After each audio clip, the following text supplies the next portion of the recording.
Hey friends, if you wish to change the autosave time in Microsoft Word, Excel or PowerPoint, then please watch this video.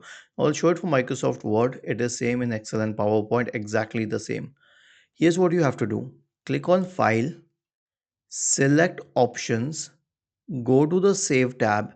In the right pane, make sure that Save Auto Recover Information every is checked. This should be checked, and then you can change the time here. I'll change it to 1 minute, so it will use more system resources if the time is less. Okay, and then you can click on OK. So now it will auto save quickly, but yes, there's one more thing. Auto save should be turned on. Okay, so I'll turn it on. Okay, was this helpful?